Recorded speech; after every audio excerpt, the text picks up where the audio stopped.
Hello friends, எல்லாரும் எப்படி இருக்கீங்க? நல்லா இருக்கீங்களா? அனைவரும் வாழ்க வளமுடன். நாம் இன்னைக்கு பார்க்க போகிறது உருளைக்கிழங்கு பக்கோடா.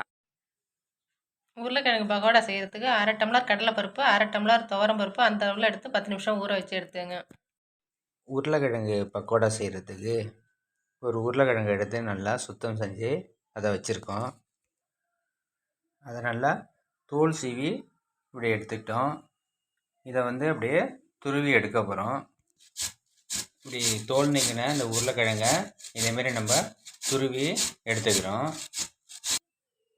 இப்போ ஊற வச்ச கடலைப்பருப்பும் துவரம்பருப்பையும் எடுத்துக்கிட்டோம். இதை நம்ம மிக்சியில் போட்டு இப்போ அரைக்க போகிறோம்.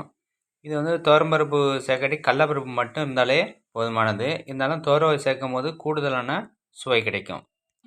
இப்போ மிக்சி சாரில் மாற்றியாச்சு. இப்போ அது கூட ஒரு டீஸ்பூன் சோம்பு போடுறோம். சோம்பு போட்டு இதை ரொம்ப நைஸாக இல்லாமல் கொஞ்சம் கொரகொரப்பாக அரைக்க போகிறோம். நம்ம பருப்பெல்லாம் அரைச்சி பவுலில் மாற்றிக்கிட்டோம். அது கூட கொஞ்சம் பச்சை மிளகா கலந்துக்கிறோம், கருவேப்பிலை, வெங்காயம், இஞ்சி துருவல் கொஞ்சம் போட்டுக்கோங்க. கொஞ்சம் உருளைக்கிழங்கு துருவி வச்சுருக்கோம், அதையும் அதோட கலந்துக்கோங்க.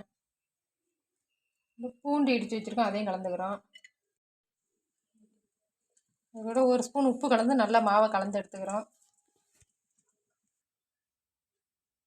பாருங்கள், மாவு நல்லா உதிரியாக இருக்குது, தண்ணியாக இருக்கக்கூடாது. அப்படி தண்ணியாக இருந்ததுன்னா ஒரு ஸ்பூன் அரிசி மாவு கலந்துங்க.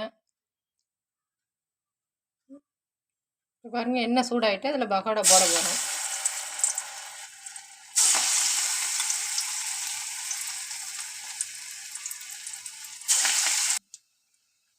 பாருங்கள், நல்லா வெந்துக்கிட்டு இருக்கு. இந்த டயத்தில் திருப்பி விட போகிறோம். நல்லா திருப்பி விட்டால் தான் இப்படி 2 பக்கமும் நல்லா வெந்து வரும். பாருங்க, இப்போ நல்லா வெந்துக்கிட்டு இருக்கு. நீங்களும் இதுமாரி ஒரு வாட்டி ட்ரை பண்ணுங்கள். கடலை பருப்பு இல்லாதனால கூட ரேஷன் துவரம் பருப்புலையோட இதுமாதிரி நீங்கள் ட்ரை பண்ணலாம்.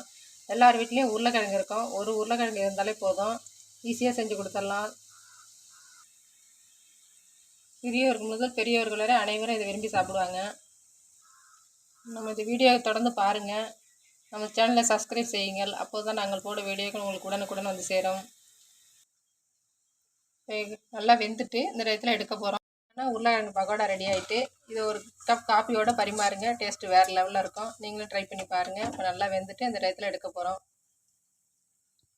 நன்றி. மீண்டும் ஒரு பயனுள்ள வீடியோவில் உங்களை சந்திக்கிறேன்.